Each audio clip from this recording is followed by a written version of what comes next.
Este es un buen lugar para empezar a hablar sobre Roma.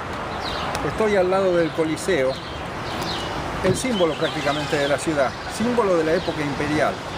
En realidad, Roma comenzó aquí, en la mítica época de Rómulo y Remo, pero los verdaderos antepasados fueron los etruscos.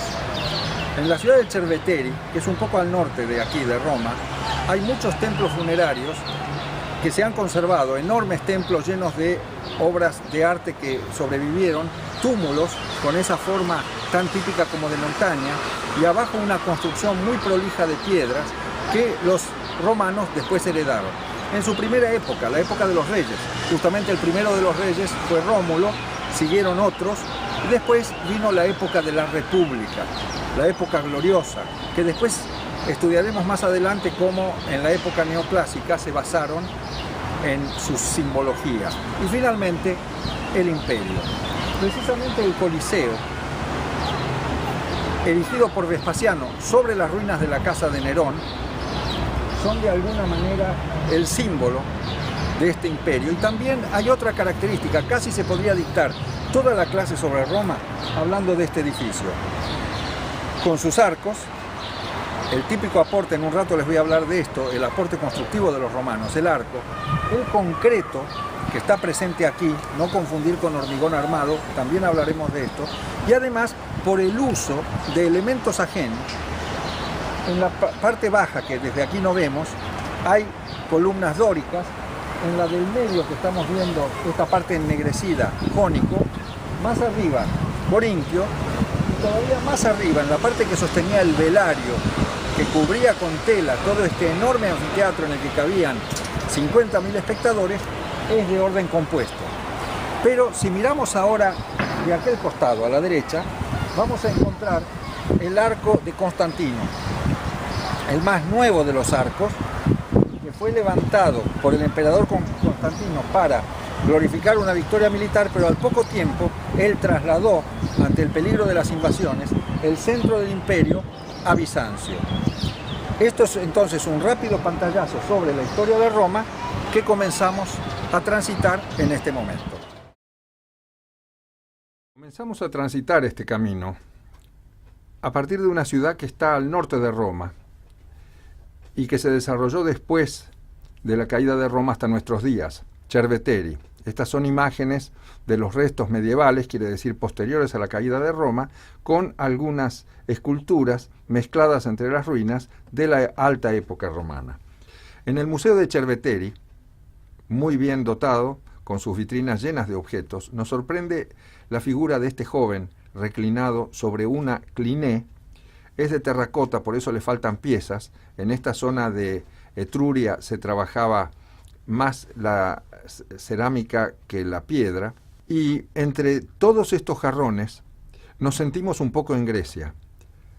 Ánforas, todo esto lo estudiaremos en otro momento del curso, aprenderemos a identificar algunos de estos recipientes maravillosos que al principio tenían figuras negras sobre fondo rojo y en la época más moderna figuras rojas. Todos estos objetos se recuperaron a partir de tumbas como la que vemos en este esquema, cortes de tumbas subterráneas que en un rato les voy a mostrar porque ahora vamos a viajar a un lugar cercano donde están estos túmulos funerarios.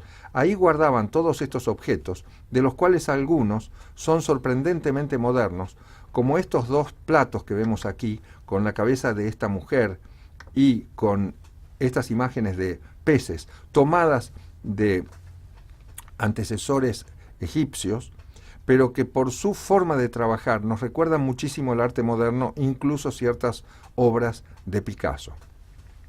Nos alejamos ahora de la ciudad de Cerveteri a través de este maravilloso paisaje, con estos característicos pinos de copa que nacen muy muy alto con respecto al suelo, esos pinos que tan bien cantó Ottorino Respighi justamente en su maravillosa composición Los Pinos de Roma.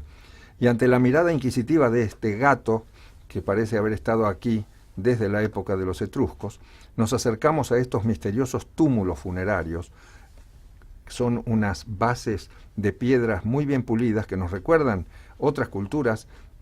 Cosas parecidas se ven en Machu Picchu y que muestran lo que fue el esplendor de esta cultura etrusca, que se basó en unas pocas ciudades muy fuertes, desde lo económico, lo comercial, eran ciudades costeras, como esta misma Cerveteri, Tarquinia, que era un puerto, Vulci. Esta es una de las pinturas murales que nos recuerdan nuevamente al Cliné de los griegos, en la tumba llamada de las Leonas, que está en Cerveteri. Pero para poder ver esta pintura, nos vamos a trasladar ahora al Museo de Villa Giulia, en Roma. Aquí vemos la entrada, está en la zona del Pincio, en el centro histórico de Roma, muy cerca de la Vía Véneto. Este es un museo que ya nos recibe con un intrigante techo.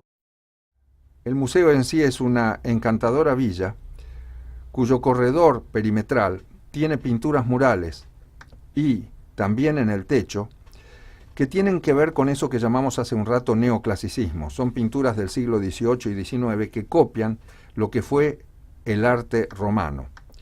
Entrando en este museo, ahora sí en la ciudad de Roma, vemos nuevamente una enorme cantidad de vasijas que nos recuerdan a los griegos, porque muchas son realmente griegas y otras fueron fabricadas con la técnica griega, pero ya en territorio etrusco. Grecia estaba muy cerca, en el sur de Italia, que todavía formaba parte de las colonias griegas, como mencioné hace un rato.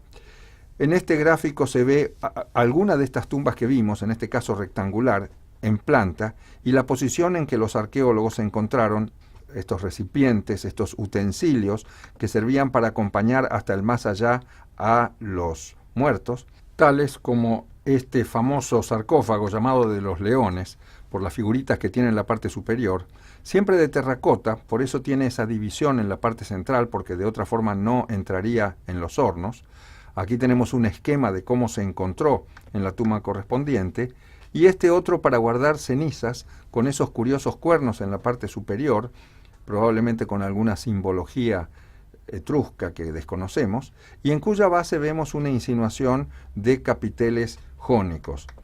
Esta reconstrucción de un interior de estas tumbas está también en el Museo de Villa Giulia, donde estamos ahora, o sea, no ya en la zona de las ciudades etruscas, sino en Roma propiamente dicha, y aquí tenemos un esquema hecho por otro arqueólogo sobre la posición en que encontraron estas piezas. Hay también trozos de edificios y de adornos, acroteras, como las que vimos en Grecia, para la parte superior de las viviendas, y también una imagen de lo que era un templo etrusco, que nos recuerda muchísimo a los griegos, con menor cantidad de columnas evidentemente, hay ciertas diferencias estilísticas, pero es abrumadora la influencia griega según vemos en estas imágenes. En una de estas ánforas, en rojo sobre negro, palmeta o antemion, tan característica de lo que vimos en Grecia, y además en pequeñas letras, hechas en alfabeto griego precisamente, las palabras Eufronio Segrafsen. Quiere decir que Eufronio, un artesano griego, había pintado este recipiente. Clarísima entonces la influencia griega, que se hace mucho más evidente cuando salimos a los jardines de esta Villa Giulia en Roma y vemos la reconstrucción de un templo etrusco. Los etruscos se transformaron en un importante centro comercial y también militar. Ellos se asociaron con los sabinos y hasta con los galos, con tribus cercanas y lejanas para tratar de combatir a sus enemigos de siempre, que eran los cartagineses, que provenían de África del Norte, pero consiguieron generar muchos objetos artísticos y una cultura propia, que se parecía mucho a la griega, y en una vista frontal, una referencia a lo que fueron los templos griegos primitivos, con techos de madera, y por lo tanto con menos necesidad de columnas frontales, como nos damos cuenta aquí, porque tiene solamente dos, que tienen una fuerte referencia a las columnas dóricas. En la base del templo y entre las columnas, tanto frontales como en el fondo, encontramos esta figura yacente de una mujer, estos sarcófagos de piedra. La palabra sarcófago quiere decir justamente que come la carne. Los griegos creían que la piedra de las que se componían eran las que consumían los cuerpos de los que aquí se enterraban. Entre estas imágenes de los difuntos, la de una mujer amamantando a su hijo, porque ambos murieron en el momento del parto, lo cual era muy común en la antigüedad. Estas imágenes que estamos viendo nos llevan al más famoso sarcófago etrusco, que es el llamado de los esposos. Es famosísimo, es la obra de arte etrusca más conocida que hay. Aquí están los esposos abrazándose en la muerte como lo estuvieron en la vida, y sus cenizas están dentro del sarcófago mismo. Y con esta mirada y esta sonrisa que nos recuerda tanto las estatuas griegas primitivas, nos despedimos de los etruscos para entrar de lleno en la historia de Roma misma. ¿Habrá sido Roma fundada por Eneas y otros derrotados en la guerra de Troya? ¿Será por los dos mellizos, Rómulo y Remo, hijos de una mujer llamada Roma que enamoró al dios Marte, y estos dos mellizos después fueron amamantados por la famosa loba? No lo sabemos. Lo cierto es que aquí, en las riberas del río Tíber, nació una comunidad que fue creciendo sobre las 7 colinas que estaban cerca de esta isla, la ínsula Tiberina, que es la que vimos recién en la imagen. De estas 7 colinas la ciudad fue creciendo a partir de esa mítica fundación por Rómulo y Remo. Lo cierto es que Roma creció, probablemente una comunidad de hombres que raptó mujeres, como se ve en este famoso cuadro de Poussin, que es el rapto de las Sabinas. Aquí vemos una imagen de otro cuadro famoso, El juramento de los Horacios, de Jacques-Louis David, es decir, es una pintura de fines del siglo XVIII, pero representa estos ideales de sacrificio, porque esos 3 hermanos que están jurando ante su padre defender el honor de Roma ante 3 jóvenes de otro pueblo, en definitiva son asesinados, son muertos en combate para defender este honor. Estos ideales fueron los que después alimentaron el tercer período, que se llamó Imperio, en el cual se hablaba de ellos, pero ya no eran tan comunes. En este gráfico habla del año 476, es el momento en que el Imperio Romano decae finalmente. Este mapa de Europa, parte de África y parte de Asia, nos muestra los límites hasta los que llegó en su época de esplendor el Imperio Romano. Roma, además de ser una potencia imperial, también fue una potencia en su organización. En este pequeño plano vemos nuevamente los mismos territorios. Aquí sí Inglaterra llegaba, o sea, Anglia llegaba solamente hasta ese punto en que estaba la muralla de Adriano, y con un entrecruzamiento impresionante de rutas, muchas de ellas en actividad aún hoy, que dio origen al famoso dicho: todos los caminos conducen a Roma.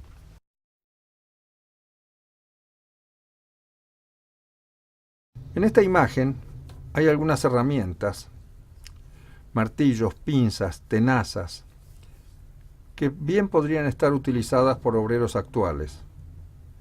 Una balanza, que no por casualidad llamamos romana, y en estos 2 bajorrelieves vemos imágenes de unos trípodes que se utilizaban para levantar por medio de unas pinzas metálicas las enormes piedras con que los romanos construían sus edificios. Un esquema donde vemos a los obreros en una pintura mural subiendo ladrillos, no muy distinto a cómo lo hacen hoy en día nuestros obreros actuales, ya que las técnicas no han cambiado tanto. Y para las cuentas utilizaban ábacos, como este que vemos aquí, ábacos de bronce, que permitían ir contando rápidamente, tal como todavía lo hacen también en algunas culturas como la China.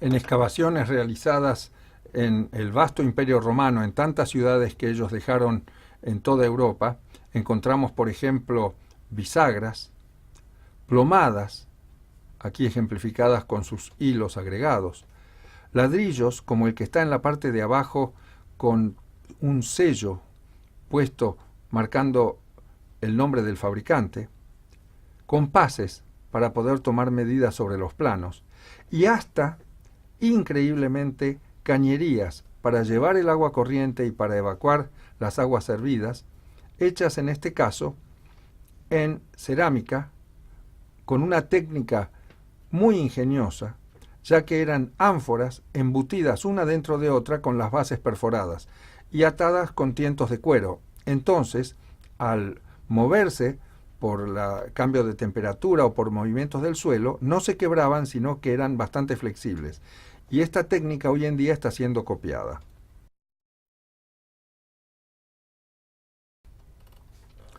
Los romanos no inventaron el arco, tal como dice este cartel, pero sí lo desarrollaron hasta sus últimas consecuencias. Esquemáticamente, el arco es una sucesión de elementos apoyados uno contra otro en forma curva. Esto es parte del origen del nombre. Estas piedras trabajan a la compresión, apretadas, generando una luz, es decir, una distancia entre apoyos mucho mayor que con el sistema trilítico. En este esquema vemos una de las formas que utilizaron mucho los romanos, que es la del acueducto, y aquí vemos que habla del intrados, del extrados, son los bordes interno y externo de esta curvatura formada por estas piedras, y habla de una cornisa decorativa. En un rato vamos a ver que no era solamente decorativa. Si imaginamos el arco apoyado en 4 patas como aquí, nos damos cuenta de que si pusiéramos un gran peso encima, estas 4 columnas se abrirían. Por lo tanto, tomemos en cuenta que el arco genera fuerzas laterales. En este caso, una bóveda de cañón, y las flechas están indicando esa presión que tenemos que soportar para que esto no se abra por su propio peso. Y aquí está precisamente el origen de la palabra, porque si imaginamos que colocamos internamente una soga, una cadena o un cable, como realmente se hacía en la antigüedad, estaríamos formando prácticamente un arco como si fuera arco y flecha. Este es el origen de la palabra. Para disminuir esta carga lateral, los romanos muchas veces vaciaban huecos en las curvas de sus enormes edificios, en este caso la Basílica de Magencio en Roma, generando lo que llamamos un casetonado, es decir, unas cajas que distribuían mejor los esfuerzos y economizaban peso. Hoy en día, esta basílica, al ser una enorme ruina, debe estar soportada por estos muy modernos cables de acero que vemos aquí, que soportan esta fuerza lateral. Si no estuvieran esos cables, probablemente toda la estructura se desplomaría.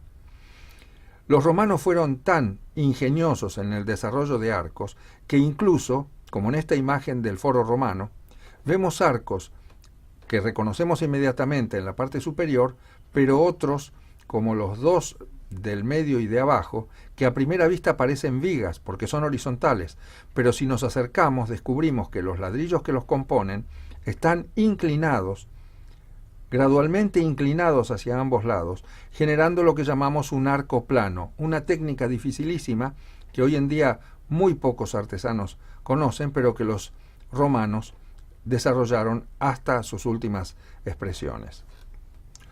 Mediante esta forma, simple en su imagen pero compleja en su realización, los romanos desarrollaron todo tipo de edificios. Aquí vemos las ruinas de una basílica, un edificio donde se impartía justicia. Al fondo estamos viendo un ábside, es decir, una concavidad en la pared, detrás del último arco. En estos lugares se impartía justicia y residían generalmente 2 jueces, uno en cada extremo, y aquí vemos los arcos que están descargando sobre columnas y también sobre paredes. También con esta técnica, otros más humildes pero muy necesarios, como el de esta cloaca, que sobrevive en alguna de las ciudades fundadas por los romanos. Aquí, el pequeño arco de ladrillo inmediatamente es reemplazado por piedras que soportaban la presión de los muros que venían en la parte superior. Y en muchos casos, los arcos quedaban invisibles, como en esta imagen del Panteón de Roma, que en un rato vamos a ver más en detalle. Una vez que se eliminaron los revestimientos que fueron robados durante la Edad Media, descubrimos que en la pared de ladrillos hay arcos escondidos que iban repartiendo las cargas hacia los costados para aliviar el peso que soportaban las paredes. Uno de los más emblemáticos edificios levantados por los romanos por medio de este procedimiento fueron los llamados acueductos, complejos conductos de agua de deshielo, a lo largo de decenas de kilómetros para descargar en las fuentes de las plazas. Roma, en su época de esplendor en el siglo I, consumía 1 metro cúbico de agua por día y por habitante, y recordemos que en ese momento tenía 1 millón de habitantes. Probablemente uno de los dos más famosos acueductos que quedan en el mundo es el llamado Pont du Gard, en Nîmes, en Francia. El de Segovia es el otro arco muy famoso. Aquí vemos una imagen. Hemos hecho un esquema en el que mostramos cómo eran probablemente las estructuras de madera que ellos apoyaban en esos engrosamientos. Nos damos cuenta de que fue un artificio muy práctico ese engrosamiento y que no tenía solamente una finalidad decorativa, sino que realmente servía para poder rápidamente ir trasladando estas perchas de madera que iban sosteniendo las piedras mientras eran colocadas. Y ahora hablaremos de un material que tampoco inventaron ellos, pero que sí desarrollaron hasta sus últimas consecuencias, el llamado concreto. Aquí vemos dos materiales. A la izquierda, ladrillos con punta. Tenían muchas formas de combinarlos, pero en general el hormigón lo mezclaban con piedras en lo que llamamos opus incertum o insertum, como vemos en este esquema. Y con respecto a los ladrillos, entre las muchas formas de trabajarlas que tenían, está el llamado opus testaceum o testaceum, que eran unos ladrillos triangulares que se ponían en los bordes. Cada tanto se colocaba una hilada de lado a lado de ladrillos para poder mantener esta estructura sin que se abra, y el centro se rellenaba con concreto. Y en la parte inferior alcanzamos a ver los restos de los otros ladrillos triangulares que cubrían el lado nuestro, digamos, el que nos está enfrentando de la pared.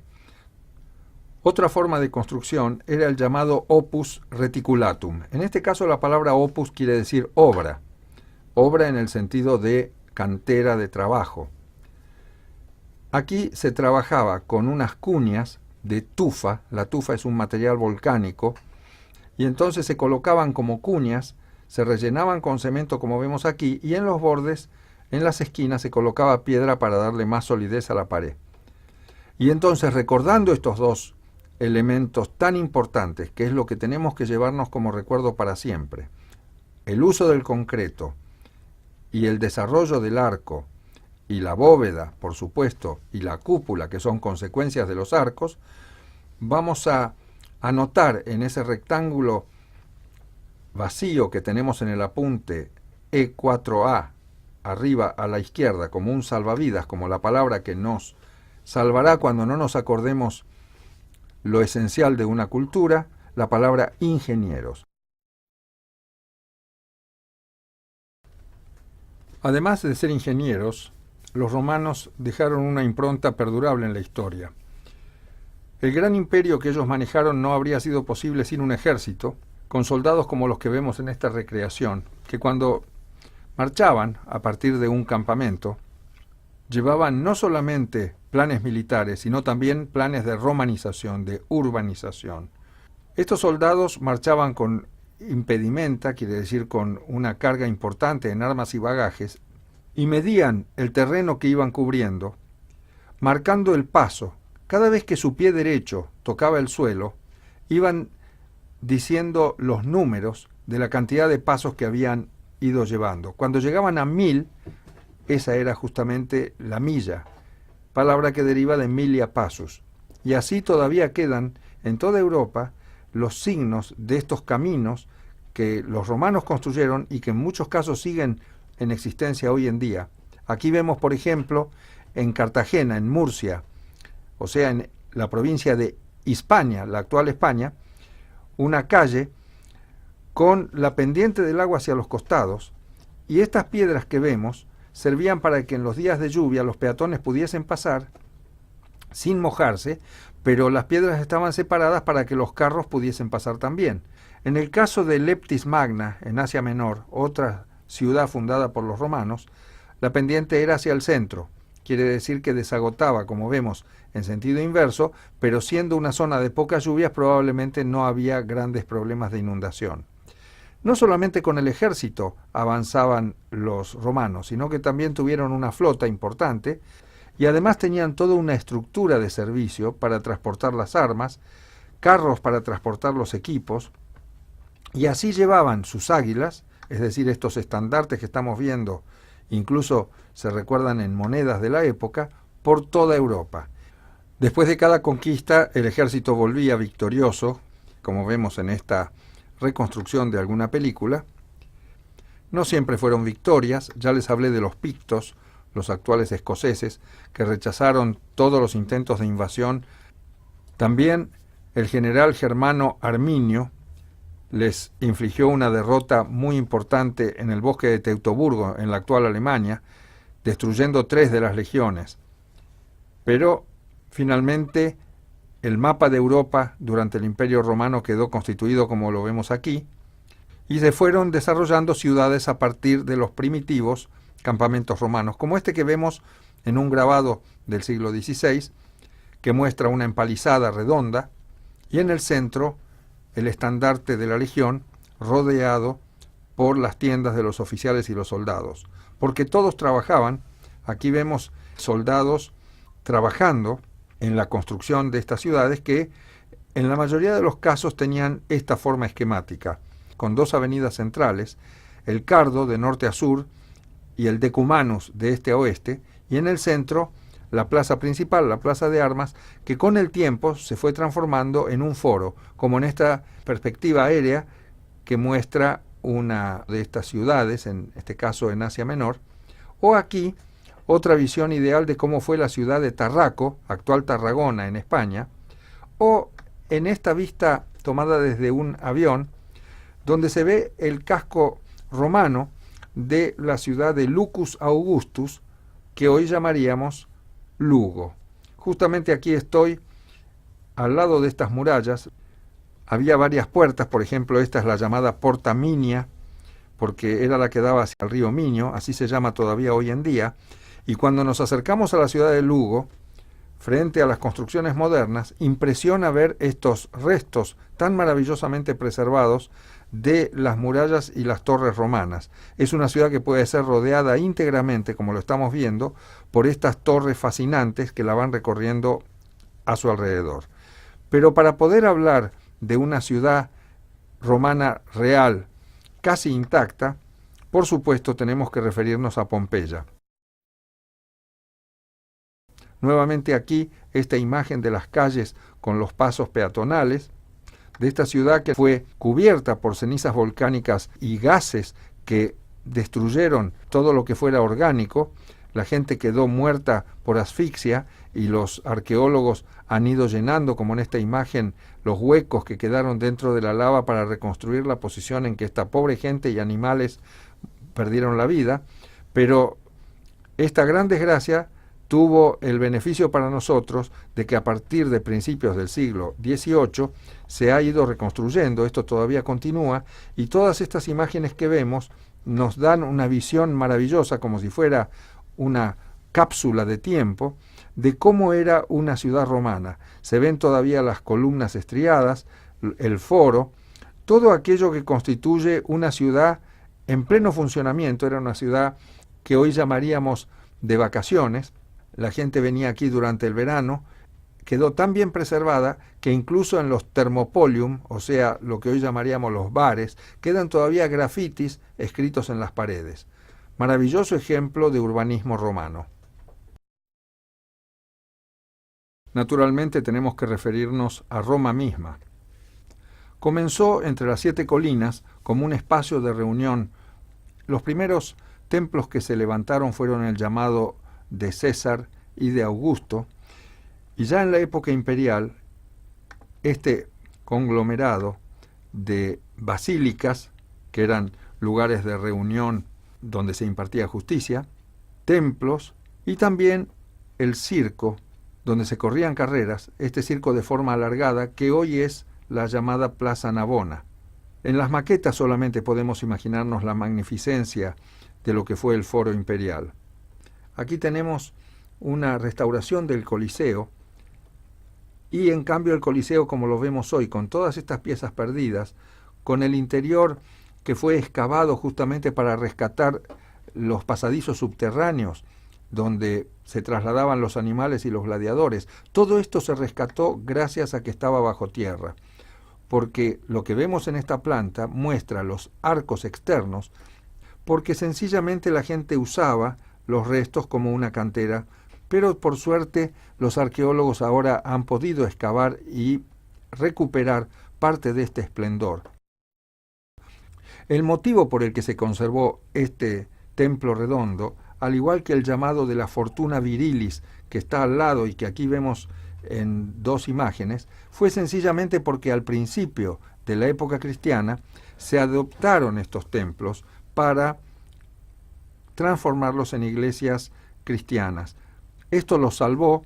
En otros casos quedaron muy destruidos los templos, como pasa en esto que hoy es el edificio que centraliza las oficinas de arqueología. Toda esta columnata la vemos como picada de viruela, pero son agujeros que quedaron de la Edad Media, cuando aquí se insertaban vigas de madera y la gente vivía en varios pisos, utilizando como un colmenar estas antiguas ruinas. Eso la salvó. Este es el aspecto que tenía la Basílica de Magencio, majestuoso, con sus columnas corintias, con su ábside en la parte trasera, y el aspecto que tiene hoy. No pudo destruirlo el paso de tantos siglos. Sigue orgullosamente mostrando sus bóvedas con casetonado, del cual hablamos hace un rato cuando mencionábamos los sistemas constructivos. Y a un costado de la Basílica de Magencio, este arco, donde vemos también parte de ese opus reticulatum, opus incertum del que hablamos en ese momento. Esto es lo que quedó del templo de Saturno en Roma. Estas columnas solas, que a pesar de los esfuerzos para voltearlas, quedaron en pie. Se trataba de voltear las columnas muchas veces para volverlas a utilizar en iglesias cristianas, ya que la columna es lo más difícil de hacer porque normalmente eran de una sola pieza de piedra o de mármol. Nos despedimos de este foro romano con estas imágenes en las cuales todavía percibimos parte de lo que fue este foro cuando estaba abandonado en la Edad Media, cuando los habitantes de Roma llevaban aquí a pastar a sus cabras y ovejas, y también cuando aquí construían sus precarias viviendas, lo cual salvó al foro de la destrucción.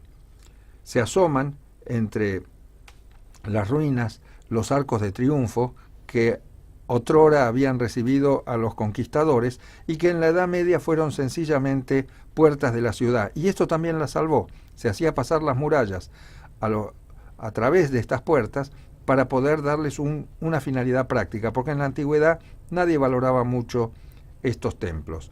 Esta última imagen es de alguna manera un símbolo de lo que fue el foro romano.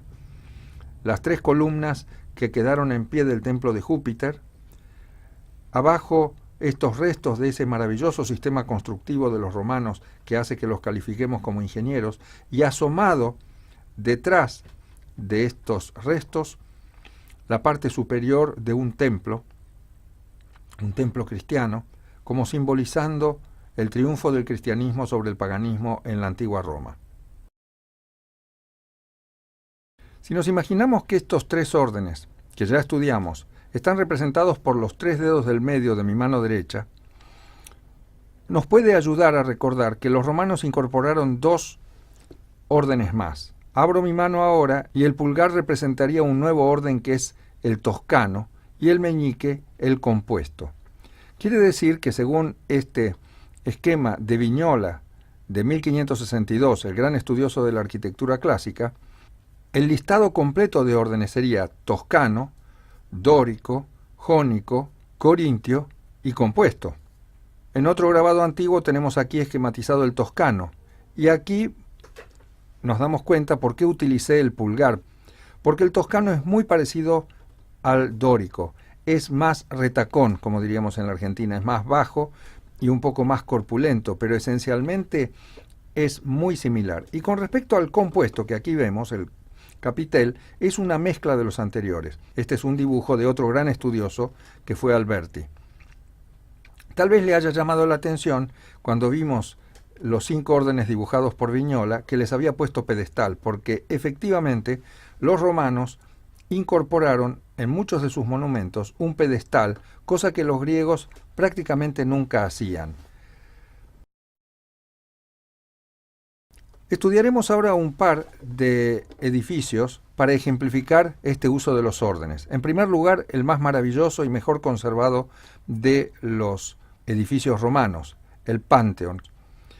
Comenzó siendo, en tiempo de Agripa, un templo convencional, en este caso, como vemos en la maqueta, períptero, quiere decir, la palabra períptero indica que se puede caminar alrededor o que tiene columnas alrededor, perípteros. Fue construido unos 50 años antes de Cristo, pero en el primer siglo después de Cristo, el emperador Adriano, ese que había nacido en Hispania, le incorporó un tambor circular gigantesco, como vemos en estos esquemas donde se ven cortes, vistas y una planta, de manera que quedó tal como vemos en este esquema perforado.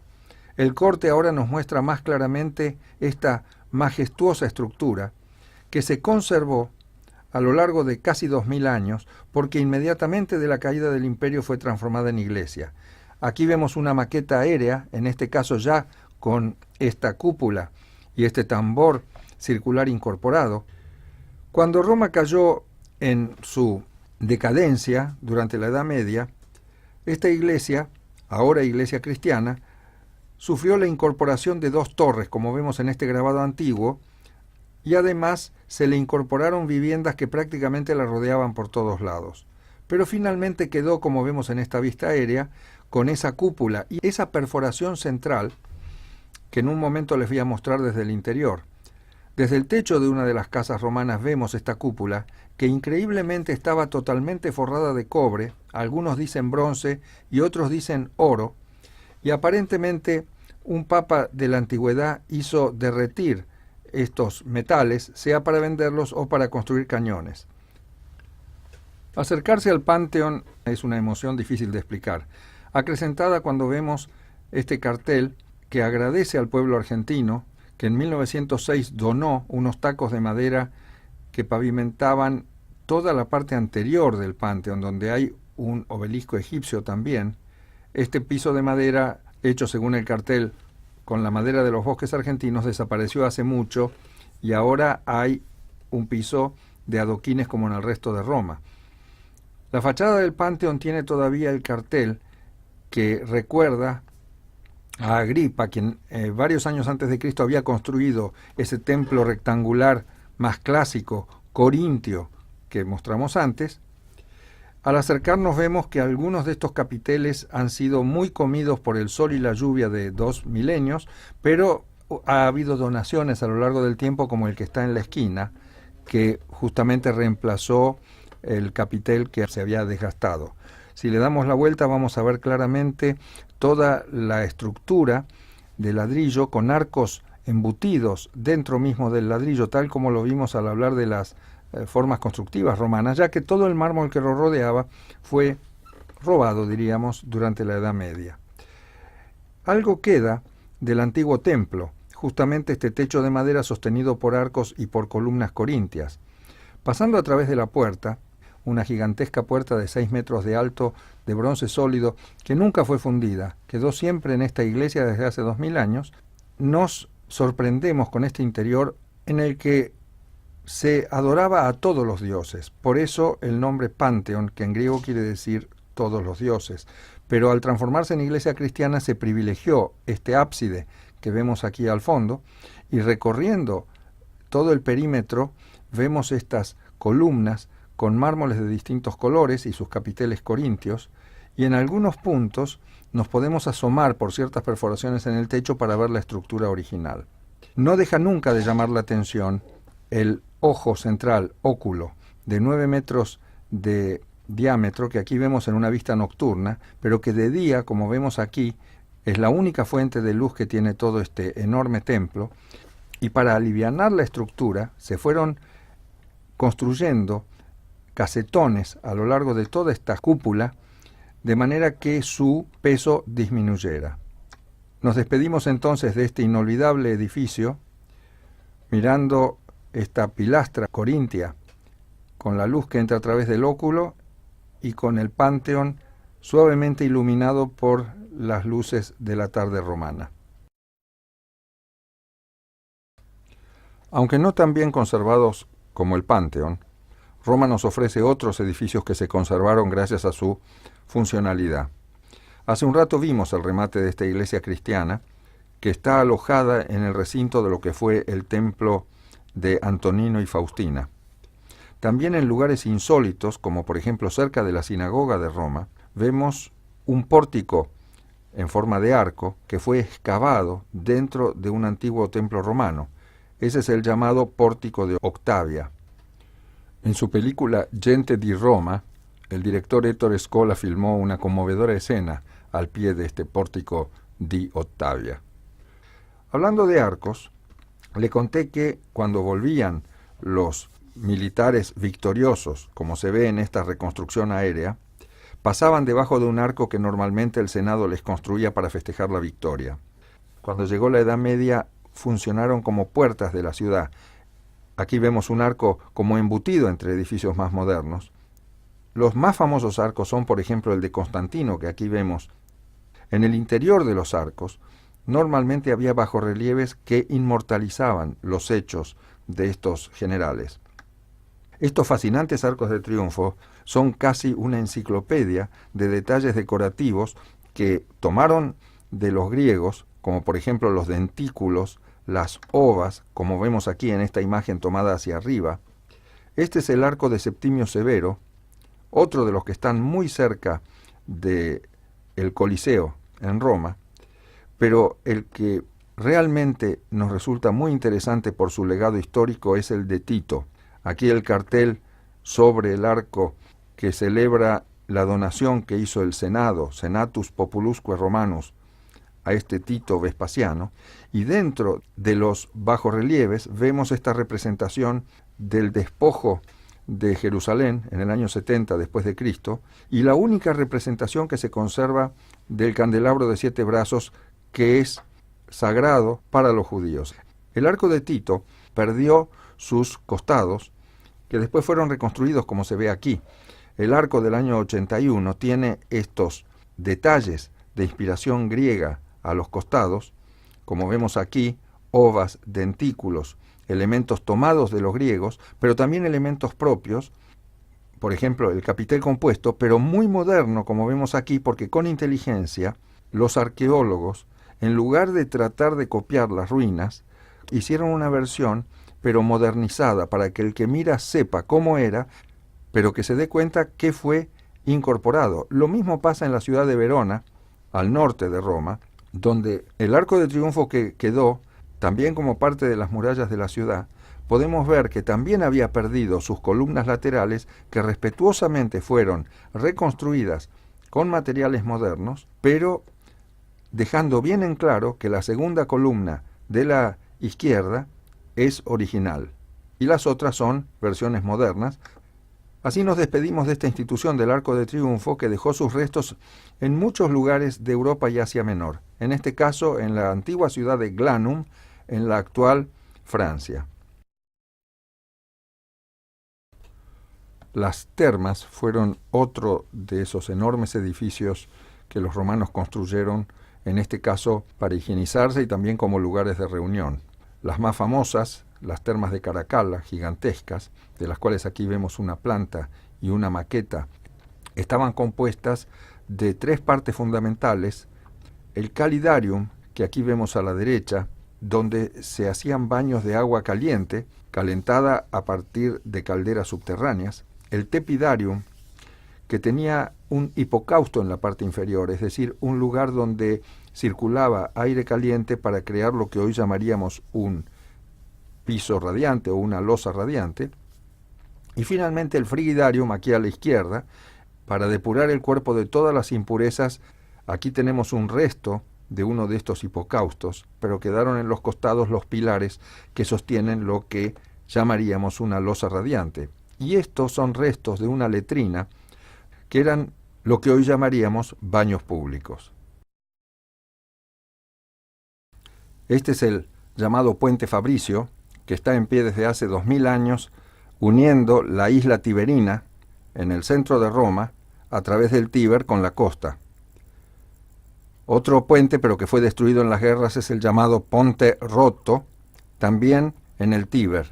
En la antigua Hispania, actual España, aquí tenemos uno de los puentes, con sus dos majestuosos arcos, y sobre el río Alcántara, un puente de varios arcos con un arco de triunfo central, en homenaje al emperador Trajano, contrasta con un muy moderno dique y represa. Los acueductos abastecían el agua de las montañas a las ciudades. Aquí en Roma misma, el resto de uno de ellos, una vista aérea del famosísimo de Segovia, y siempre en España, restos del acueducto de Mérida, y aquí en pleno centro de la ciudad de Barcelona queda este arco como mudo testigo del genio de la civilización romana. Sería imposible detallar en esta grabación la cantidad enorme de restos que quedaron por toda Europa y África del Norte, además de Asia Menor, restos de la civilización romana. En algunos casos muy destruidos, quedaron solamente los revestimientos de los pisos, como pasa en estas imágenes de la ciudad de Cesarea, o en esta escena de un gladiador luchando contra animales salvajes en la llamada Maison d'Orphée de la ciudad de Volubilis, en el actual Marruecos, o en Herculano, este hermoso mural. Teatros y edificios completos como el famoso de Verona, que aquí vemos desprovisto prácticamente de sus dos hiladas de arcos perimetrales, pero que todavía se usa hoy en día para exhibiciones de teatro. En Verona mismo, la reproducción de un templo en honor a Júpiter y la maqueta que muestra cómo fue cuando esto estaba en su apogeo en el primer siglo después de Cristo. En la actual ciudad de Jerash, en Asia Menor, el llamado Ninfeo, un antiguo teatro. Incluso en Jerusalén, estos son mausoleos paganos, levantados en el cementerio por soldados y ciudadanos romanos que vivían ahí.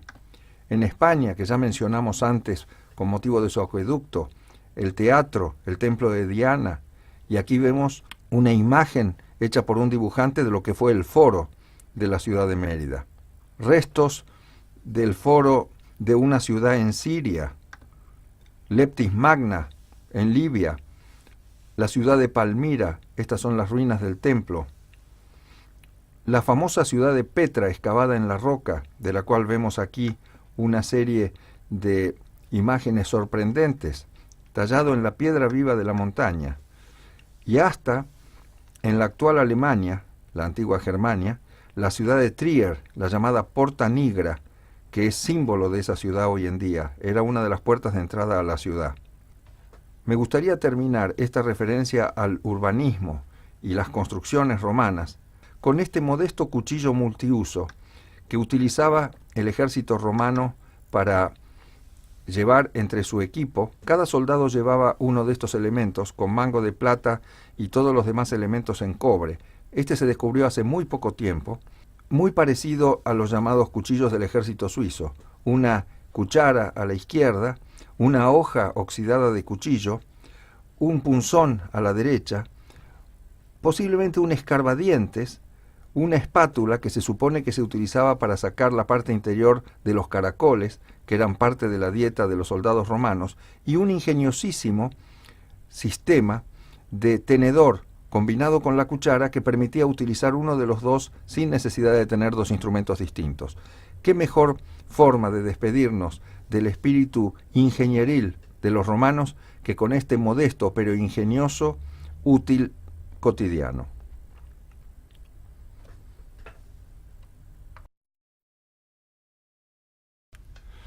Este es un esquema de la primera categoría de casas romanas que estudiaremos, la llamada domus, palabra de la cual viene, por ejemplo, doméstico en castellano.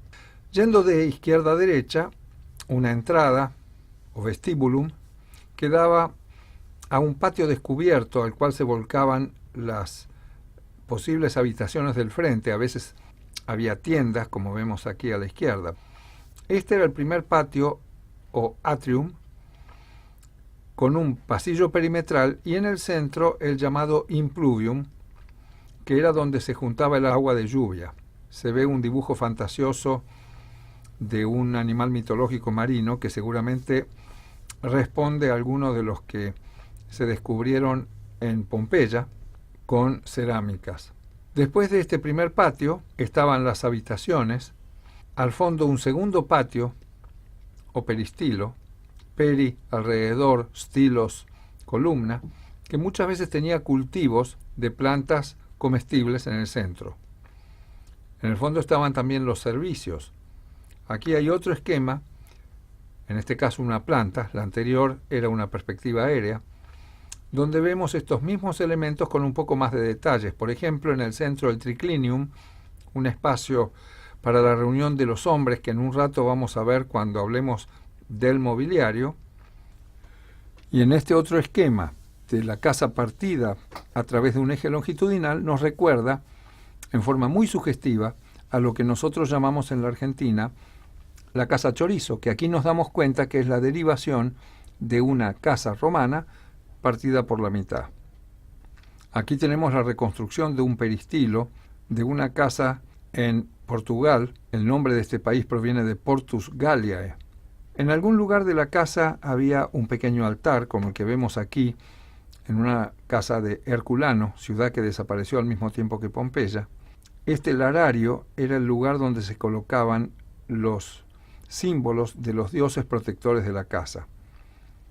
Este otro pertenece a Pompeya. Más suntuosa era la segunda categoría de casa romana, a la cual llamaban villa en castellano. Aquí tenemos un esquema, una reconstrucción de una de ellas, con 2 pisos, varias piletas, grandes jardines al costado, una disposición distinta a la de la llamada domus, una de las villas en Pompeya, con las columnas construidas no en mármol, sino, curiosamente, con el opus reticulatum que antes habíamos estudiado. Hagamos ahora un paseo por el Museo Histórico de Roma. Aquí vemos uno de sus pasillos con el cuidador sentado ahí, un ingenioso sistema de iluminación con pantallas que reflejan las luces indirectas de algunas de estas halógenas, y en este caso, en las paredes, algunos de los innumerables pisos de las villas que se fueron descubriendo en Roma, en distintos lugares de la costa del Tíber, como vemos en este plano. Esta foto aérea, también del Tíber, muestra la llamada Villa Farnesina, una de las más suntuosas que se descubrieron parcialmente debajo del curso actual del Tíber, que se fue desviando levemente a lo largo de los siglos. En Pompeya se descubrieron 4 etapas en la decoración de las paredes. Y aquí en el Museo Histórico de Roma vemos representadas algunas de ellas. La primera etapa fue imitando mármoles o piedra, de los cuales aquí no hay ejemplos. También incluían perspectivas arquitectónicas, como vemos en esta imagen que simula la construcción de un edificio. En la tercera aparecen personajes mitológicos muy semejantes a los humanos, como en esta secuencia de nichos funerarios de otra construcción en el Museo de Roma, que tiene a estos personajes representados encima de los nichos y justo debajo de los cartuchos preparados para colocar el nombre de los difuntos cuyas cenizas estaban ahí alojadas. La última de las etapas, la cuarta, representaba personajes fantasiosos, angelotes, Venus, a veces trabajando en actitud laboral, a veces con fondo negro o rojo. Aquí tomé unas imágenes más cercanas en otra de estas habitaciones reconstruidas, de estos personajes mitológicos, en este caso sobre fondo claro en las paredes, un detalle arquitectónico en otra pared, la pared con su piso de trozos de mármol, nuevamente un techo abovedado con restos del yeso, y una de las escenas eróticas tan comunes en estos dormitorios, ya que estas culturas tenían bastante menos pruritos al momento de mostrar el cuerpo humano en sus distintas facetas. Nos despedimos del Museo de Roma con esta imagen más cercana de un techo de yeso abovedado, un par de pisos y un corte hecho por los arqueólogos de uno de los ambientes descubiertos en la Villa Farnesina. El último de los tipos de vivienda en la Roma antigua fue la llamada ínsula, para la gente de menos capacidad económica. Como vemos en este esquema, de un edificio de 5 pisos en la ciudad de Ostia, la ciudad portuaria. Increíblemente se ha mantenido en pie desde aquel tiempo, lo mismo que esta otra imagen, en este caso cortada para que se vea el interior, un dibujo que reconstruye lo que fue una villa, también en Ostia, de mediana categoría, que no llegaba a ser una villa lujosa, pero tampoco era la ínsula propia del proletariado. Antes de seguir adelante hablando de Roma, repasemos un poco el apunte E4A. Por supuesto, ya hemos anotado en la parte superior la palabra ingenieros. Sabemos bastante sobre los etruscos, hemos hablado hace un rato sobre todo esto. Hemos hablado también de su religiosidad, del Panteón, ahí habla de politeístas, un pueblo realista y práctico. Y subrayemos esa frase final del Copete que dice: característica esencial del espíritu romano, tomar libremente ideas formales, etc., porque es uno de los conceptos que es muy importante que recuerde. También hemos comenzado a hablar un poco sobre el interior, siguiendo nuestro ordenamiento tipas. Ahí cuando habla de casetonados recordemos el Panteón, techumbre de madera para las viviendas, como suponemos o como hemos encontrado en las ruinas de Pompeya y Herculano. Hemos hablado de la domus, de la ínsula, de la villa, recién. Con respecto a la iluminación no dijimos mucho, pero en un rato me referiré porque ahora vamos a hablar de amoblamiento y accesorios. Con respecto a las paredes, ¿qué menciona ahí? Teselas sobre las paredes, trozos de mármol. Hemos hablado de las 4 etapas de la pintura en Pompeya. Y ahora vamos a hablar un poco sobre el amoblamiento. En particular, miremos esa mesa que está abajo a la izquierda, en el apunte, donde aparece el cartel trapezóforo y cartibulum. Trapezóforo es cada una de esas patas con imágenes de animales mitológicos que sostiene una tapa de mármol. Esta era la mensa, la mesa que usaban los romanos para distintas actividades, aunque no para comer como lo hacemos hoy en día. Y a la derecha vemos la imagen del sarcófago etrusco que hace un rato le mostré al hablar del Museo de la Villa Giulia en Roma, y reconocemos debajo de todo ciertos muebles griegos, como por ejemplo la clismos, que evidentemente muestra que los romanos heredaron el gusto y la estética de los griegos. Justamente la primera imagen de mobiliario que vamos a ver es esta mensa, que es la que figura en el apunte. La base, o trapezóforo, está configurada por imágenes fantasiosas de animales mitológicos.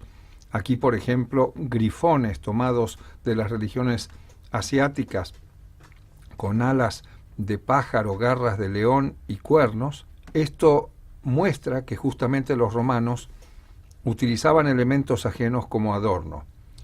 Varias de estas mesas podemos encontrarlas en películas actuales ambientadas en la época de los romanos. En este caso especial, muy interesante, en una ciudad de Asia Menor, sobrevivió el mercado público de la época romana, y estos son los trapezóforos del pescadero. Estas bases tienen talladas las imágenes de unos peces. Y ahora vamos a pasar a hablar de los muebles de descanso. En primer lugar, el llamado lictum, lo que hoy sería una cama. Aquí vemos una reconstrucción en bronce y madera con las patas torneadas. Y ese curioso cabezal con forma de doble curvatura y a veces la imagen como de una cabeza de mula o de caballo, como estamos viendo aquí en este bajorrelieve romano que tiene este cabezal, pero también está en la piecera. Esto es en la ilustración del medio. De ese conjunto de personajes de arriba les hablo en un rato. Aquí tenemos otra ilustración de un libro antiguo, y esto es un conmovedor testimonio de los problemas de salud que había en aquellos tiempos en que no se conocía la asepsia en las operaciones. Esto está en el Museo Vaticano, la estatua de una mujer yacente con sus 2 chiquitos cerca como angelitos porque murió en el momento de dar a luz, y es un sarcófago cuyas patas rectas vemos en los extremos. Por supuesto, la parte gruesa de la base es porque el mármol no soportaría este peso solamente con el espesor de las patas torneadas, pero en la realidad esas eran supuestamente patas de bronce. Aquí vemos una representación, este es un dibujo, donde se ven esas patas torneadas, y digo que se supone porque ninguno de estos muebles sobrevivió. Algunas piezas sí. Por ejemplo, este es un detalle de ese cabezal en doble curvatura, que milagrosamente se salvó la parte de bronce, que aquí está oxidada, por eso el color verdoso. El resto está reconstruido, al igual que en esta página de un libro, donde nuevamente vemos estos cabezales y reconstruidas las partes de madera que se fueron perdiendo. En el Museo Metropolitano de Nueva York está esta cama también reconstruida con 2 cabezales y almohadones superpuestos, que era lo que ponían además de ese pedestal que servía para poder subir. En el Museo Británico, en cambio, se conserva esta imagen en terracota de un sarcófago con una matrona reclinada en la parte superior, apoyada en su brazo izquierdo, sosteniendo en esa mano un plato un poco inclinado y empezando a cubrirse la cabeza, indicando luto. Una mujer que murió y cuyos restos fueron depositados dentro de ese sarcófago. Pero aquí no se trataría de un lictum, sino de una especie de cliné, como la de los griegos, al igual que vemos en este bajo relieve de unas urnas funerarias, donde se ven 2 parejas de esposos reclinados.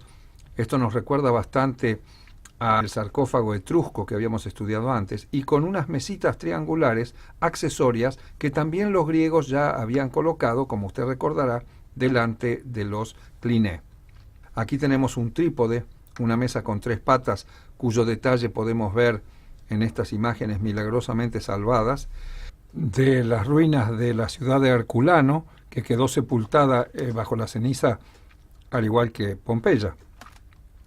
Hablemos ahora sobre este conjunto de clinés que los romanos utilizaban para sus reuniones. Aquí tenemos una reconstrucción de un llamado triclinium, es decir, 3 clinés con una mesa accesoria en el centro, los pisos de fragmentos de mármol formando dibujos geométricos y las paredes con imitación de detalles trompe-l'œil tomados de la naturaleza, con un rojo intenso según una de las etapas de la pintura pompeyana, como ya hemos visto. Aquí, en otra reconstrucción, imaginada por supuesto por algún artista, porque no ha llegado ninguna representación romana, otro interior, en este caso con las paredes claras, otra de las etapas de la pintura. Como es de día, están apagados esos soportes para iluminación que vemos en las esquinas.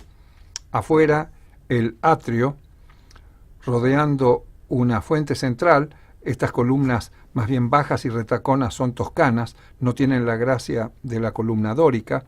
Alcanzamos a ver los pisos trabajados con piedras y mármoles de distintos colores, y el triclinio, en este caso curiosamente, uno solo de ellos tiene cabezal, los otros son simplemente como colchonetas puestas una a continuación de otra. Observemos las estructuras de bronce con su torneado, algunos utensilios en cobre o bronce y también en vidrio. Sobre la mesa de 4 patas alcanzamos a ver unos recipientes muy similares a los modernos, ya que los romanos dominaban el arte del vidrio soplado. En general, el dueño de casa se colocaba en el primer lugar y el invitado de honor en el que aquí figura a la izquierda.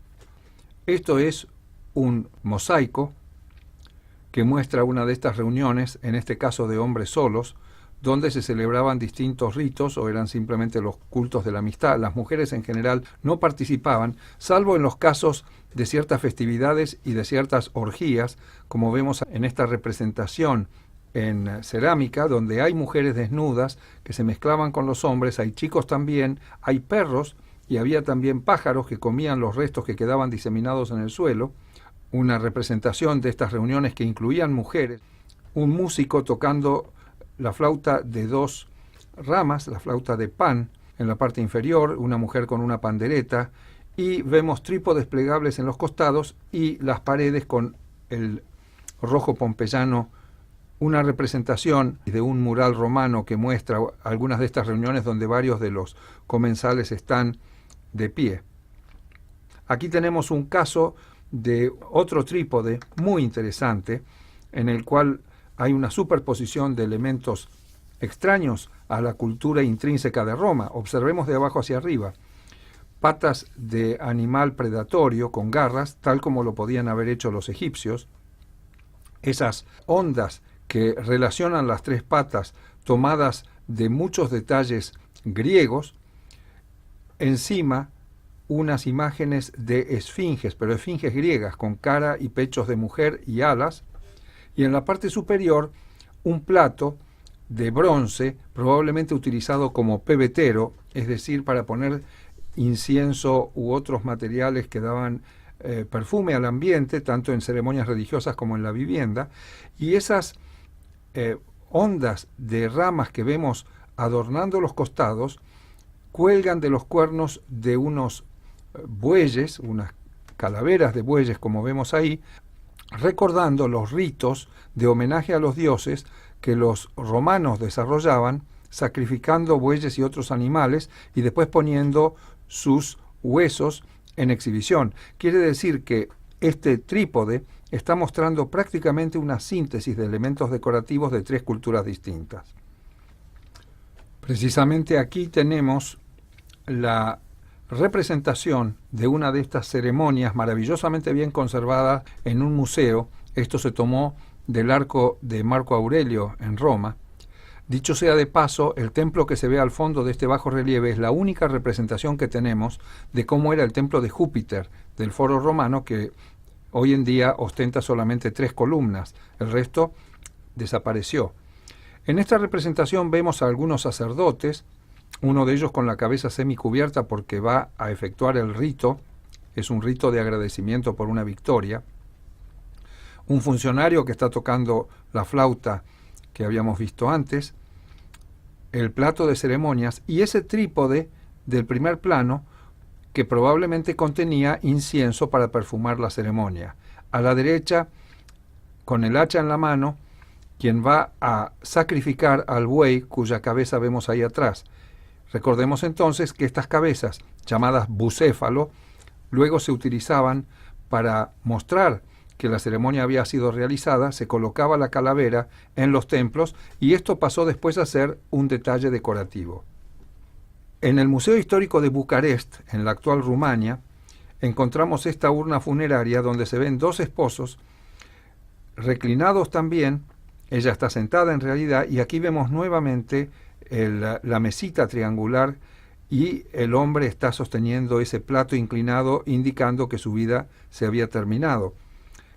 En esta imagen, además de esa base de mesa de 3 patas con forma de garra y cabeza de león, es interesante mirar lo que se alcanza a ver de las paredes, ya que esto está en una de las casas de Pompeya, la casa de los Betii, y aquí podemos percibir por primera vez exactamente cómo quedaron las pinturas murales, bastante deterioradas por supuesto, pero se alcanzan a percibir esos colores rojos muy bien conservados por 2000 años de ceniza volcánica, que hoy se ha quitado para que los visitantes podamos verlas. También en Pompeya, en la casa de los Betii, otro trípode de mármol, en este caso con su tapa, y alcanzamos a ver el nacimiento de una columna estriada, presumiblemente dórica. En estas ilustraciones podemos ver algunos de los muebles pesados, tronos, muchos de los cuales se colocaban en los lugares de honor, en los circos y en el Senado. Por ejemplo, ese trono con respaldo vertical que vemos arriba, con 2 soportes con forma de grifón, leones con alas, a los cuales se les agregaba un almohadón, pulvinus en latín, y por eso normalmente a la parte de honor de los circos, del Senado y de otros edificios públicos se lo solía llamar pulvinar.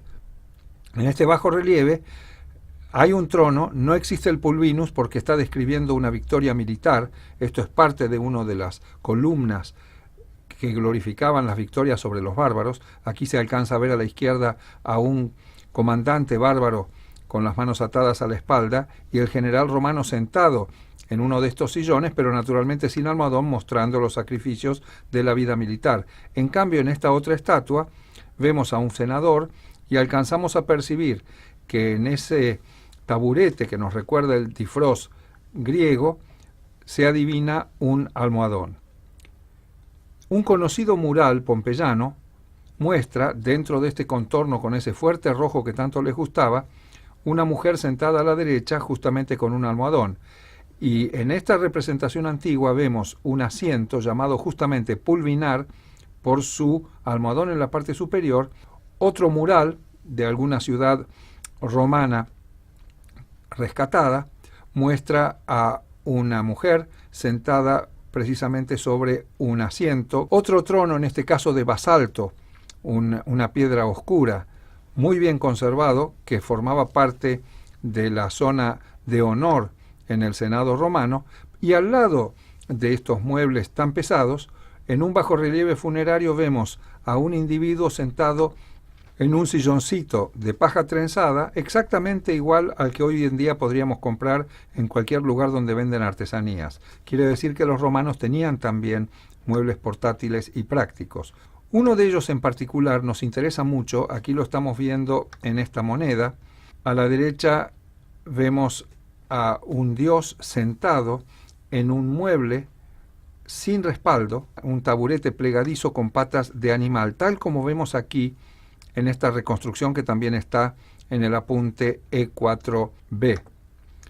En esta otra moneda volvemos a ver a la izquierda el retrato del emperador, en este caso Divus Augustus, es decir, el dios Augusto, porque ellos hacían ceremonias en las cuales glorificaban y transformaban en dioses a los emperadores incluso en vida. Y en el reverso de la moneda que vemos a la derecha, vemos la imagen de un personaje nuevamente sentado en uno de estos taburetes de patas plegadizas. Aquí una mujer en este mismo asiento, en una representación mural pompeyana.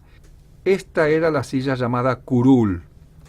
El nombre curul indica el nombre de un funcionario que acompañaba normalmente a los ejércitos, y esta era una silla plegadiza que aquí vemos en una reconstrucción a la derecha, y a la izquierda se ve la imagen de lo que llegó a nuestros días. Era un mueble plegadizo que tenía distintas formas, no solamente esta, aquí lo vemos en otro reverso de moneda, en este caso una moneda en honor de Tiberio Augusto, otro emperador. En esta imagen de un cementerio, cerca de la puerta que salía de la ciudad de Pompeya hasta la vecina ciudad de Herculano, vemos en la parte superior un túmulo funerario muy bien conservado. Recordemos que esto estuvo totalmente sumido en la ceniza hasta el siglo XVIII. Acerquémonos un poco a ese túmulo de la parte superior y vamos a ver un cartel que indica el nombre de quien ahí estaba enterrada. Esto era una liberta. Liberta quería decir alguien que había sido esclavo y había sido liberado. Y el texto que está en este cartel de la parte superior es fascinante porque nos muestra mucho sobre la forma de vida de los romanos. Lo que está diciendo ese texto es que esta mujer dedicó este túmulo funerario a ella misma y a el que probablemente fue su esposo, un individuo que tuvo un cargo honorífico, y por lo tanto le otorgaron el uso de un vicelium. Vicelium es una palabra que indica asiento para dos personas. Quiere decir que esta mujer que fue liberada pudo dedicar este túmulo a dos personas para que se sentaran en forma honorífica. Y aquí vemos precisamente ese vicelium en un bajorrelieve en el mismo túmulo. Era un asiento de distintas formas, a veces con un cabezal como vimos en los lictus. En este caso se adivina que tiene además una especie de manta en la parte superior para poder sentarse, y era tan honorífico que justamente mereció ser representado en este bajorrelieve. Algunos muebles romanos eran plegadizos, tal como lo vemos en esta ilustración y en estas imágenes tomadas de distintos museos. ¿Por qué plegadizos? Para su mejor transporte, para su mejor utilización. Aquí tenemos lo que quedó de esta arca, solamente la parte delantera, la parte metálica reemplazada por arcilla, y las partes que se salvaron en cobre están aquí. Mucho mejor conservada esta pequeña caja fuerte que se encontró en Pompeya. Y finalmente un mueble llamado larario, donde se conservaban las estatuas de los dioses que protegían la casa, y a veces había animales como ranas o víboras que también estaban representadas porque era el animal que protegía a la casa. Repasemos antes de despedirnos de esta etapa de nuestra charla el apunte E4b. en la parte superior un lictum o lectus, como lo vemos ahí, un mueble tomado de los griegos, los muebles plegadizos, en particular la silla llamada curul, a la izquierda un resumen de todo lo que hemos contado y abajo de todo una referencia a los colores predominantes y a los pisos de mosaicos, de los cuales aquí se reproduce uno de los más famosos, el llamado de los lares, porque justamente estaba en la parte de una de las casas pompeyanas donde estaba el larario.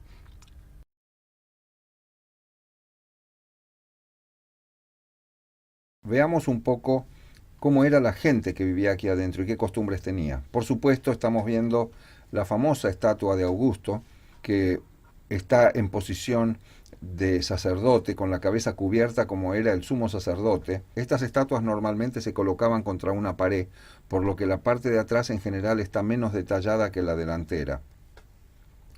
Existen otras estatuas de Augusto en esta situación de sumo sacerdote como emperador que era. En general, las esculturas de mármol han perdido los miembros porque las rompían para transformar el mármol directamente en cal para la construcción, aunque sea difícil de creerlo. Mucho más raro es encontrar estatuas de bronce, como la de este luchador o de este otro luchador sentado, que se salvaron milagrosamente ya que el bronce y los metales en general eran muy buscados. Lo más común es encontrar estatuas de mármol, como la de esta sacerdotisa. Los romanos, a diferencia de los griegos, se retrataban con todos sus detalles, en algunos casos como gente hermosa, en algunos casos idealizados, como el famoso Discóbolo, del cual aquí vemos una versión que se salvó íntegra y una copia bastante destruida. Muchas de estas estatuas muestran a dioses, como esta mujer con el niño al lado, en situación prácticamente humana. En los museos se han ido rescatando muchos de estos antiguos testimonios. Muchos de estos se salvaron en los museos vaticanos y en algunos casos en posición heroica, tal como correspondía a un pueblo que se consideraba el ordenador del mundo. Este hermoso joven, hermoso en cualquier circunstancia y bajo cualquier canon, era Antinoo, el amante del emperador Adriano, ese emperador que había nacido en España y que cuando murió ahogado fue transformado en un dios. Aquí lo vemos como Dionisio, el equivalente romano de Baco, por eso tiene unas hojas entrelazadas con su cabello. También los bajorrelieves son un testimonio de la vida romana. Esta sacerdotisa, sentada sobre un difros, aunque estamos en Roma, recordemos que tomaron el mobiliario griego, tiene al lado un cabrito que será sacrificado próximamente. Estos otros bajorrelieves en el Museo Histórico de Roma muestran personajes romanos en sarcófagos. Y tenemos en lugares insospechados testimonio de las conquistas romanas y de la actitud de los soldados y generales y pueblos sojuzgados, como en estas imágenes que vimos de los bajorrelieves en la columna de Marco Aurelio de Roma.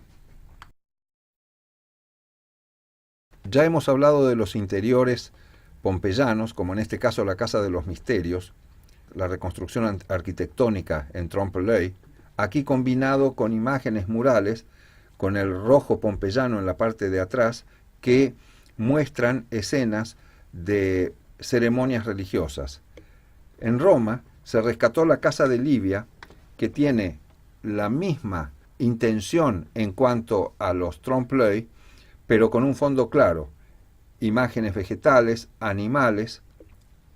A veces estas pinturas incluían naturalezas muertas curiosamente modernas. Fijémonos, por ejemplo, en esas frutas puestas en un bol de vidrio que podría ser contemporáneo.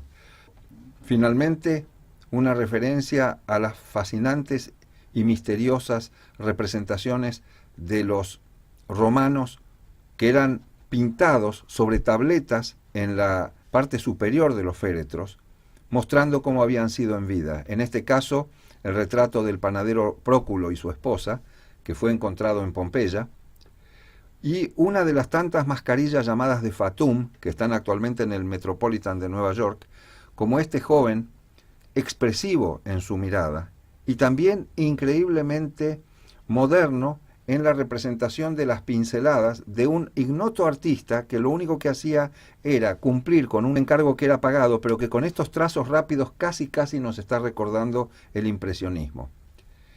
Y esta mujer, con su stylus en la mano, recordemos que la palabra estilo proviene de este instrumento que era el que usaban para escribir, y de ahí vino el estilo de un escritor. Escribían sobre estas tabletas de madera cubiertas de cera y borraban con la parte de atrás del mismo stylus.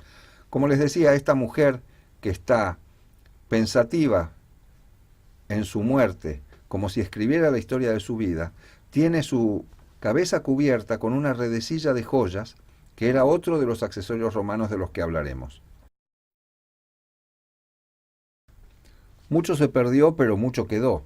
Estos son anillos de sello para poder hacer inviolables los pergaminos enrollados, colocándoles un poco de lacre y la marca mediante estos anillos. A veces eran camafeos, piedras semipreciosas que tenían distintos colores y se iban excavando para encontrar el color más oscuro en la parte inferior, y otras joyas de oro, como todas estas pulseras, collares y la imagen de quien fue su propietaria en vida. La forma de vida de los romanos está registrada de muchas maneras. Esta es una cruda tableta de barro cocido que muestra una representación en el teatro. Aquí hay actores con los suplementos en la parte de abajo de sus sandalias para parecer más altos. Este chico tiene un gorro frigio. Frigia era una zona de Asia Menor que representaba la libertad, por eso es que nosotros tenemos un gorro frigio en nuestro escudo. Y atrás, algo que ya sabemos, antemion, frontis, capiteles jónicos, dentículos, que nos recuerdan que los romanos tomaban detalles arquitectónicos ajenos y los incorporaban como adorno. En este museo colocaron a la izquierda una lámpara de la cual literalmente se han encontrado millones en todo el Imperio Romano. Estas modestas lamparitas de barro eran las que iluminaban las noches romanas. En el agujero del centro se colocaba el aceite y este otro orificio que vemos en la parte inferior era para la mecha, que era la que daba una mortecina luz con la que se iluminaban de noche. ¿Para qué? Probablemente para jugar a los dados, como lo hacemos hoy en día, con algunos cubiletes cuyo uso ya no sabemos porque se ha perdido la instrucción de cómo se jugaba. Hay una famosa tumba, la tumba de Grota Rosa, cerca de Roma, donde se rescataron objetos de una niña y que dejó estas estuches para sus juguetes, una muñeca de madera articulada, un testimonio de los productos y servicios que Roma importaba. Lo tenemos en el famoso tarifario de Alejandría del siglo V después de Cristo, que copia tarifarios anteriores, es decir, listas de precios, y nos da un pantallazo sobre los objetos que los romanos consumían y que provenían prácticamente de todo el mundo.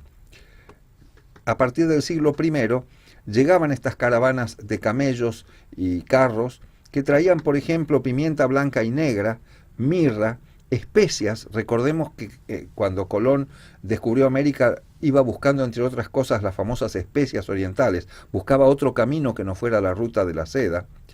Dentro de los productos que los romanos consumían estaba el marfil, algunas de las estatuillas que nos han llegado son de marfil, el hierro, que era muy difícil de conseguir en la antigüedad, perlas y otras piedras preciosas, drogas varias que venían de China, sérica, como venía de China la seda, tanto en tela como en hilado. También aquí, como un producto más, menciona a los eunucos que traían de la India, las fieras para el circo, la púrpura, que era el color con el cual se teñían las togas de los altos dignatarios, y es el día de hoy que hablamos del purpurado para mencionar a las reuniones de los cardenales. Y me parece muy sugestivo que en último lugar, con el número 55, la palabra personae, esclavos, eran tan poco considerados y tan baratos que prácticamente estaban al pie de esta lista. También sabemos sobre los romanos por los edificios que quedaron. Hace un rato les hablé muchísimo sobre el Foro Romano y otras ciudades. Aquí tenemos una representación de algunos de estos grabadores y artistas, sobre todo de los siglos XVII y XVIII, como Piranesi, y muchas representaciones fueron de artistas que en general vivieron en la última parte del siglo XIX y principio del XX, como Alma Tadema. Esta es la casa de Coriolano, o mejor dicho, es la forma en que Alma Tadema imaginó esta casa, con pinturas en el techo, también en las paredes, con el rojo pompeyano, y con columnas inspiradas en los griegos y también en los egipcios.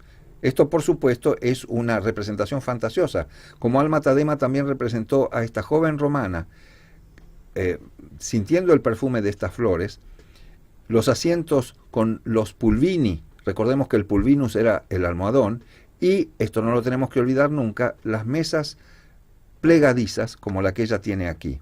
Aquí representa a Lesbia y a Anacreonte, que es este hombre de la izquierda.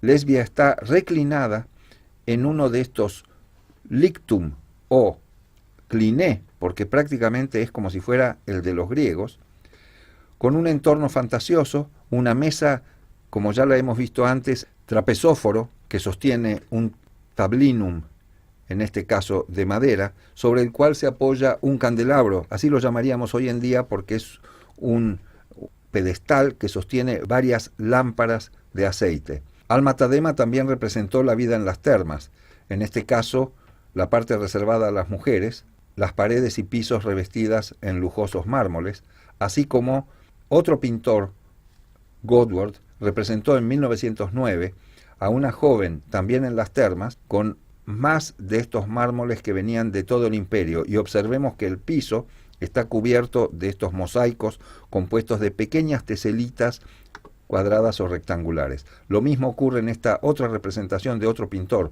Waterhouse, que se llama Después de la danza.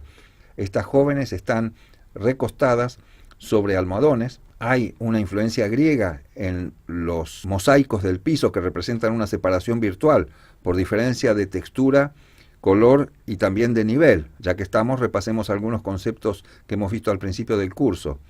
Y al fondo vemos un par de músicos, uno de ellos está tocando la flauta de Pan, que es una flauta doble, y está sentado sobre un banco inspirado en las mensae, es decir, en los trapezóforos tal como los que vimos hace un rato. Despidámonos de estos pintores con esta otra pintura de Waterhouse, hecha en 1877, en este caso una representación del templo de Esculapio. Esculapio, que era el patrono de los médicos, tenía su templo en la ínsula Tiberina, donde todavía hoy en día en Roma hay un gran hospital. Aquí tenemos nuevamente referencia al mobiliario plegadizo de los romanos, en este caso está sosteniendo un recipiente sobre el que se ha puesto incienso probablemente para perfumar el ambiente, y otra vez tenemos ejemplos de los pisos de mármol y de estos muebles pesados de los romanos. Finalmente, una representación de los romanos la podemos obtener de los festivales que hoy en día se hacen. Estos supuestos soldados romanos son gente de hoy en día que en la ciudad de Hechingen, en Alemania, anualmente hacen un festival recordando que hasta ahí llegaron los romanos. Recordemos que fueron derrotados, tal como les conté al principio de esta grabación. En Hechingen reconstruyeron letrinas de madera con los instrumentos para limpiarse. Vemos que había una forma de agua corriente en la canaleta del piso, todo esto es original, y hasta se molestaron en copiar los graffiti que seguramente estaban escritos en estas paredes, tal como lo habíamos visto en Pompeya. Este es el famoso grafito del Minotauro. Y entonces con estas imágenes, en las cuales hoy en día los turistas pueden tratar de imaginarse cómo vivían nuestros antepasados romanos, nos vamos a despedir de ellos. Esta imagen casi nos recuerda la palabra clave, grandes ingenieros. Quedó un fragmento de piso de lo que fue el tepidarium de estas termas en Alemania. Observemos los pilares de piedra que todavía están ahí para sostener lo que era el piso debajo del cual se colocaba aire caliente, y al fondo el bosque de Teutoburgo, ese lugar donde los romanos sufrieron semejante derrota. las piedras colocadas con mortero de concreto, y solamente nos estaría faltando un arco para recordar los más importantes aportes arquitectónicos romanos.